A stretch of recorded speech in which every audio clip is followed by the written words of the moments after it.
अपने पसंदीदा शो के फुल एपिसोड देखने के लिए अभी डाउनलोड करें दंगल प्ले ऐप।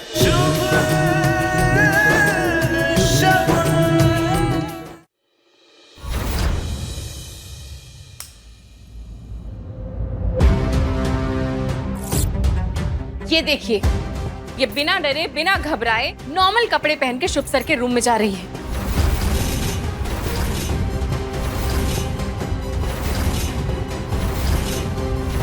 इससे साफ साफ पता चल रहा है कि इसके रूम में कोई शॉर्ट सर्किट हुआ ही नहीं था। ये झूठ बोल रही थी सबसे।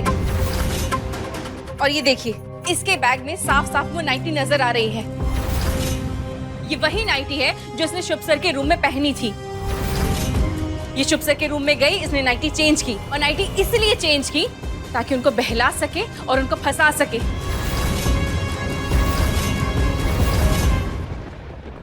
देखिए इस वीडियो को। अगर ये शॉर्ट सर्किट से घबराई हुई होती तो ये शुभ सर के रूम के बाहर ऐसे लिपस्टिक लगा रही होती।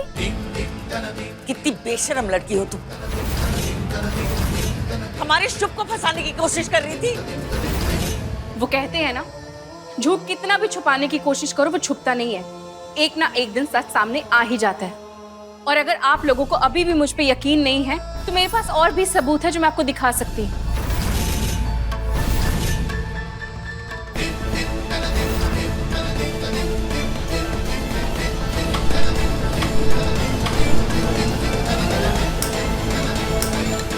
ये क्या कर रही हो तुम? ये सच नहीं, बस मुझे नीचा दिखाने के लिए तुम्हारी एक चाल है। आप सब लोगों को अभी वही दिख रहा है जो शगुन आपको दिखाने की कोशिश कर रही है।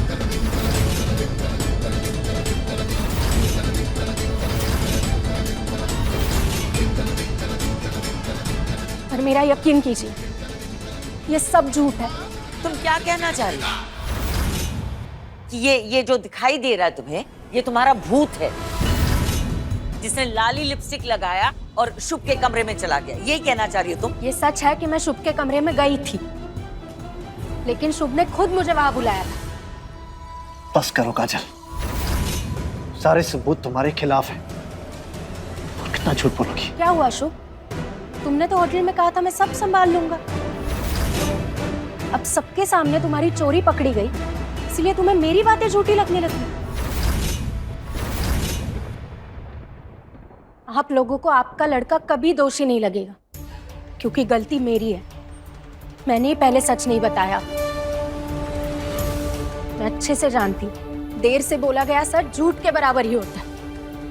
अगर मैं झूठ बोल रही हूँ और शुभ ने अगर मेरे साथ जबरदस्ती नहीं की है, तो इसके हाथ में मेरे नाम की मेहंदी क्या कर रही है? जवाब दो शुभ। करवा चौथ के दिन तुमने मेरे नाम की मेहंदी अपने हाथ पे क्यों लगाई है? मैं सबको पहले ही बता चुका हूँ और सब जानते हैं कि ये मेहंदी तुमने खुद अपने हाथों से मेरे हाथों पे लगाई है। मैंने तुम्हारे हाथ पे मेहंदी लगाई और तुमने लगवा ली। उस वक्त मैं सो रहा था, मैं गहरी नींद में था, मुझे पता नहीं चला। तुम इतना बेहोशी में सोते हो कि मैंने आके तुम्हें मेहंदी लगाई और तुम्हें होश भी नहीं आया। तुम चाहे सच छुपाने की कितनी भी कोशिश करो, लेकिन वो एक ना एक दिन बाहर आ ही जाएगा, क्योंकि वो खुद ही अपना वकील होता है। सबको जवाब दो ना शुभ। जब मैंने आके तुम्हारे हाथ पे मेहंदी लगाई तो तुम्हारी नींद क्यों नहीं खुली? तुम्हारे पति के पास इसका कोई जवाब नहीं है। अभी भी तुम्हें मैं ही गलत लग रही हूँ शगुन? इसका जवाब हमारे पास है। आप लोग एक मिनट रुकिए।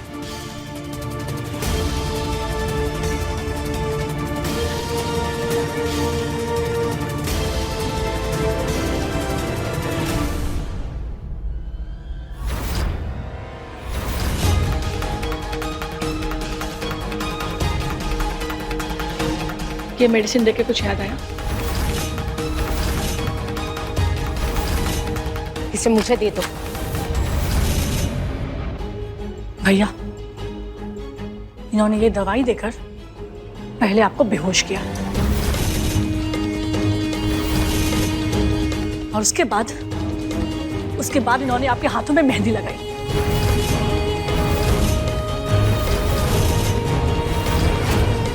क्या सबूत है तुम्हारे पास कि ये दवा मेरी है? जहाँ से आपने दवाई ली थी ना, उसका रसीद भी है मेरे पास।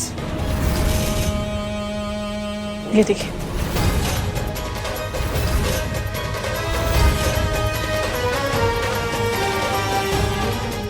चाचा जी, इन्होंने भाई को ऐसी मेडिसिन दी जिससे कि भाई अपने खुद पर से काबू खो सके। बकवास बंद करो अपनी। ये सब आपने इसलिए किया ना ताकि आप भैया को अपने फरेब के जरिए हासिल कर सको। और रबिश, तुम्हारे कहने से सच झूठ में नहीं बदलने वाला, समझे तुम? लेकिन आपके बोलने से जरूर होगा। देखिए चाची जी, अभी भी आपके पास मौका है, अपने मुंह से सबके सामने सच सच बता दीजिए, वरना इस दलदल में ना और भी फंसती जाएंगी। नहीं, ये बिल्कुल सच नहीं है। अगर मुझे शुभ को हासिल करना होता तो मैं उसे 5 साल पहले ही हासिल कर चुकी हूँ।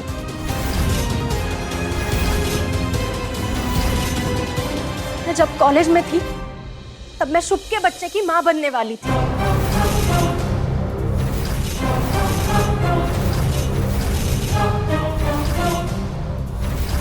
अगर मुझे उसे हासिल करना होता तो मैं उसी वक्त उसके साथ शादी कर लेती, लेकिन मैंने अपना बच्चा अबॉर्ट कर दिया क्योंकि मैं इस फटीचर के साथ कभी अपनी जिंदगी गुजारना नहीं चाहती थी। अगर मुझे तुम्हारा भाई चाहिए होता ना तो मैं अपना बच्चा गिराकर उसे छोड़ती नहीं। हमेशा से अपने जिंदगी में कोई ऐसा इंसान चाहती थी जो मेरे सपनों को और मेरे ख्वाहिशों को पूरा कर सके, ना कि इसके जैसा फटीचर जिसके पास मेरे लिए अंगूठी खरीदने के भी पैसे नहीं हुआ करते थे। मुझे संभालना इसके बस की कभी थी ही नहीं।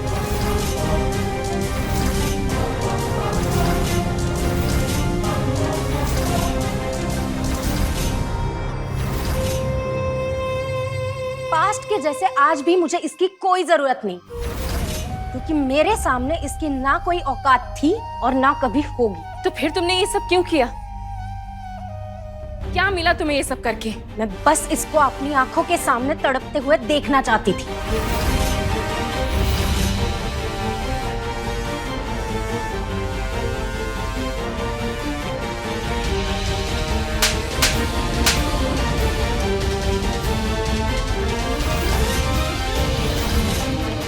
सही किया। प्यार, मोहब्बत, शादी, रिश्ते, इन सब चीजों को जरिया बनाया अपनी अय्याशी का तुमने। हाँ, तुम मुझे लूटती रही, अपनी जरूरतें पूरी करती रही, और मैं ये समझता रहा कि तुम्हारा ये प्यार है। ऐसा चुप, बिल्कुल चुप। कितनी लालची लड़की हो तुम। प्लीज मेरी बात सुन। तुम्हें मैं खुश देखना चाहता था हमेशा, क्योंकि मैं तुमसे प्यार करता था। तुम्हारी नजर में सिर्फ मैं एक पैसे का पेड़ था, पति नहीं, एक आम आदमी जिसको तुम इस्तेमाल कर रही थी, फायदा उठा रही थी।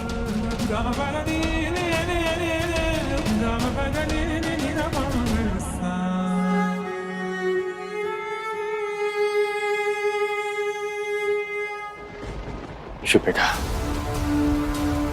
मैं माफी चाहता हूँ, माफ कर दो मुझे।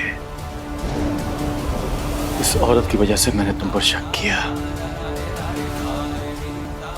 मेरे कहने का वो मतलब नहीं था, आप मुझे गलत समझ रहे। सोचने समझने का वक्त नहीं है मेरे पास।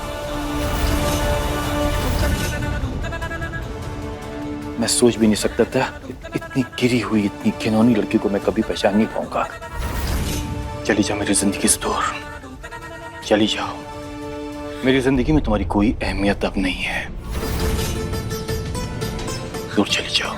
आप मुझे गलत समझ रहे, प्लीज मेरी बात तो सुनिए। मुझे कोई बात नहीं सुननी है। अब मुझे समझ में आया कि तुम शुभ के साथ में अकेले क्यों जाना चाहती थी। इसलिए सबसे पहले तुमने गलत दवाइयां देके मुझे बीमार कर दिया ताकि मैं ना जा पाऊं। ऐसी कोई उसके बाद में शुभ के साथ तुम वहां पर गई और अपने हुस्न के जाल में उसको फांस के उससे बदला लेना चाहती थी तुम, हाँ? ताकि उसकी फैमिली खराब हो और तुम्हारा बदला पूरा आ जाए। कितनी गिरी हुई औरत हो तुम, कितनी लालची औरत हो तुम। अब जा रहा हूं तुम्हारी जिंदगी से बहुत दूर। प्लीज ऐसा मत कीजिए, मैं आपसे बहुत प्यार करती हूँ, प्लीज। तुम अब यहाँ पर अकेले सड़ोगी, सड़ सड़ के अपनी जिंदगी बिताओगी। हट जाओ मेरे सामने से, हट जाओ।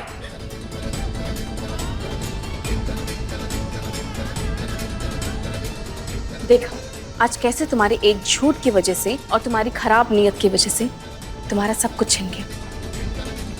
तुम्हारी जिंदगी बर्बाद हो गई तुम्हारे सामने। तुम्हें तो मैं बिल्कुल नहीं छोड़ूंगी, और तुम्हें भी।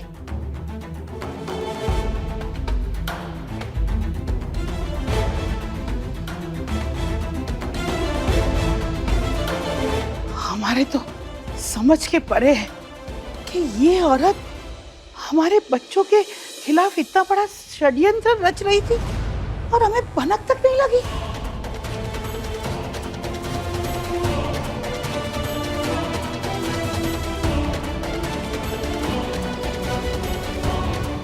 मुझे माफ कर दीजिए दादी, मुझे आपको सब पहले बता देना चाहिए था, वरना आज ये दिन ना देखना पड़ता। गलती तो हमसे भी हुई है ना, हमें माफ कर दो। दादी,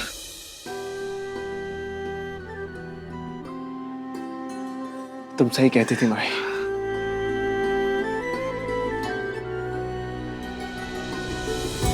मुझे शगुन से कुछ छिपाना ही नहीं चाहिए था।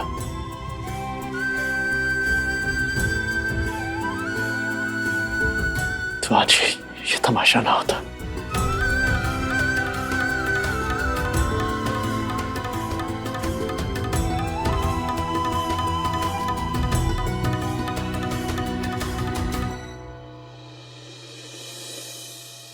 तुमसे तो मैं माफी मांगने के लायक भी नहीं हूं।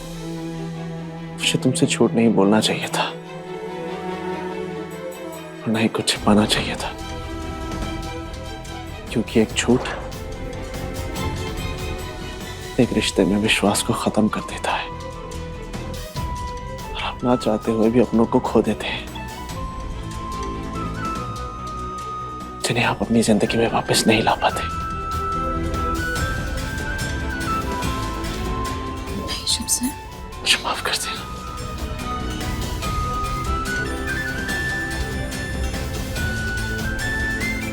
चलो योग। रुकिए शिव सर।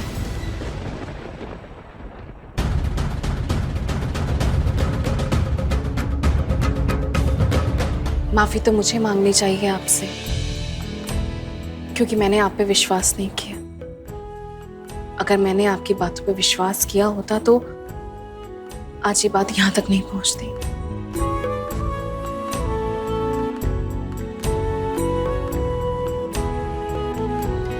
मुझे माफ कर दीजिए। नहीं,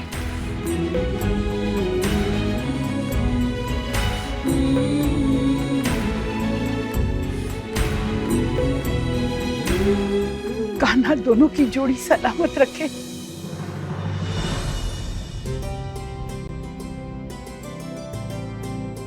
तैयारी तो जबरदस्त है। कनिका, पूजा की सारी तैयारी हो गई है ना? जी अम्मा जी, हो रही है। और देखो, पूजा की थाली में 21 दिए होने चाहिए। ठीक है, रुको।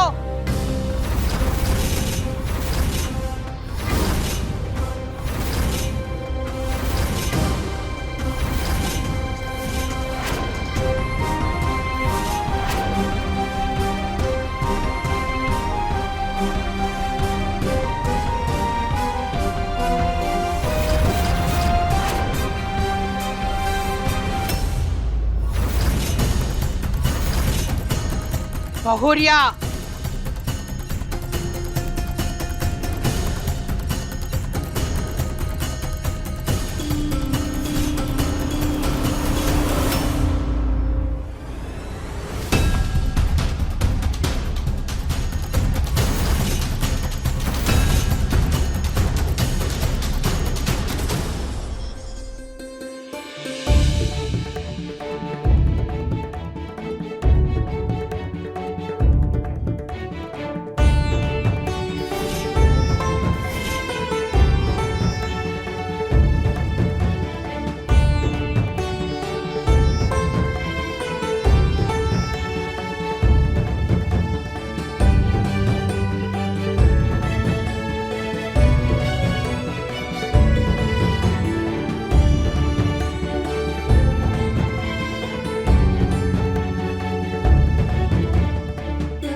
राम भगवान की तरह इस घर के राम ने भी बुराई को मात देकर जीत हासिल की है, तो उसके लिए विजय तिलक और आरती तो होनी चाहिए ना।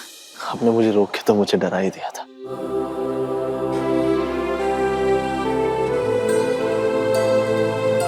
मेरा लल्ला। आप ये बता दें, खिलो। अरे हम सब यहाँ हैं तो माई बिटिया कहाँ गायब हो गई?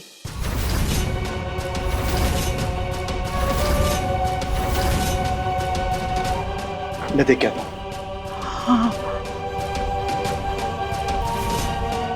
माही, माही कहाँ चली गई? माही कहाँ चली गई? पता नहीं बेटा, इस तरह से किसी को बताए बिना माही कहाँ जा सकती है? शुभ सर, माही अपने कमरे में नहीं है और उसका सामान भी वहां पे नहीं है। अरे ये तो हद हो गई। अम्मा जी, वो नव्या भी सुबह से घर पे नहीं है।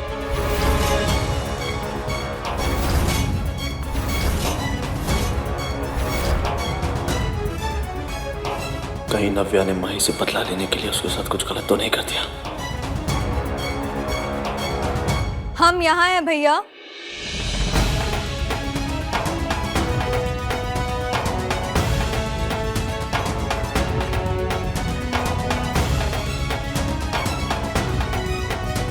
नव्या, माई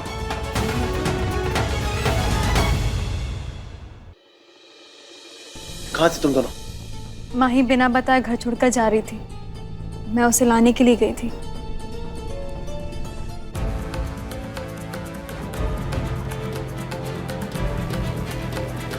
माही, ये सच है? दीदी सही कह रही है भैया। देर से ही सही, पर मैं समझ चुकी हूँ कि प्यार जबरदस्ती हासिल नहीं किया जा सकता। तुम दोनों को अपनी आने वाली खूबसूरत जिंदगी के लिए ऑल द बेस्ट युग।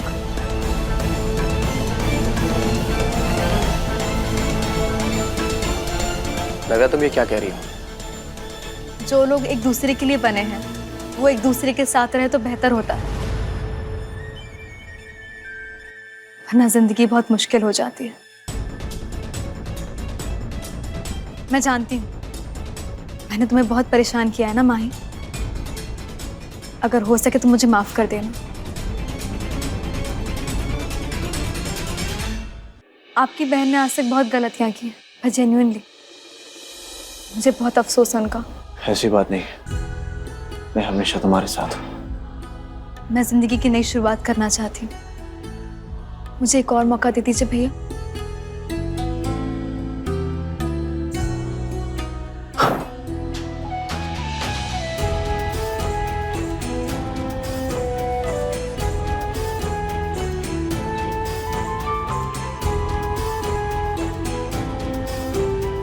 धन्यवाद कान्हा, धन्यवाद।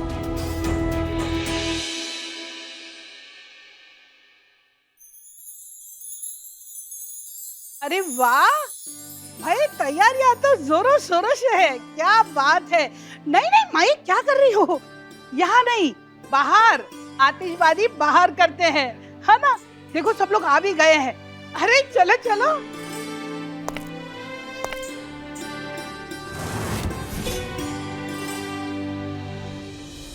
डॉक्टर साहब, हैप्पी दिवाली। शुभ दीपावली।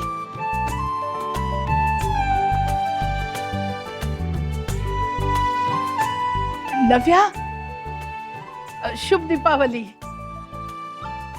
हाँ, बहुत अच्छा लगा आपको यहाँ देखकर। अब आए ही हैं तो हमारे साथ आतिशबाजी भी कर लीजिए, है ना? नव्या बेटा, डॉक्टर साहब को लेके जाओ।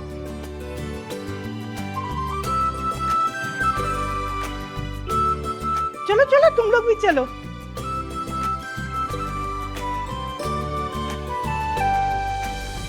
चले आओ।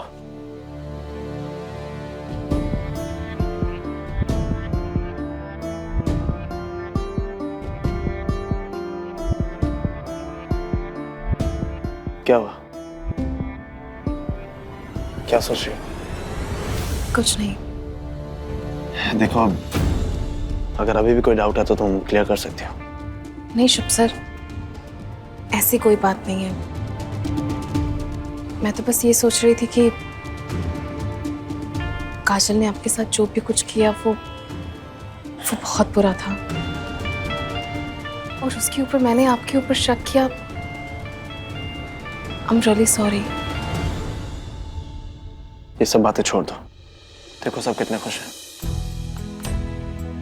काजल के बारे में सोचना बंद करो। आओ। मैं काजल के बारे में बात नहीं कर रही, मैं तो उस बच्चे के बारे में सोच रही हूँ जिसे खोने के बाद आपको बहुत धक्का लगा था।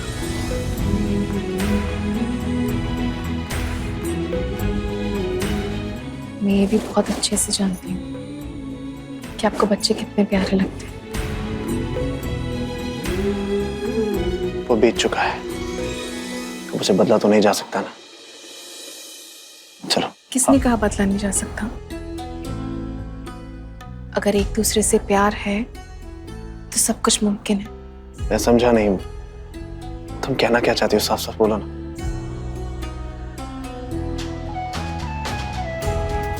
शुभ सर, अब शुभ और शगुन को कोई चाहकर भी अलग नहीं कर सकता।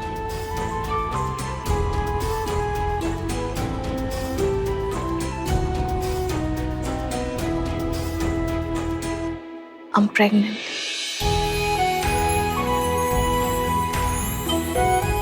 क्या?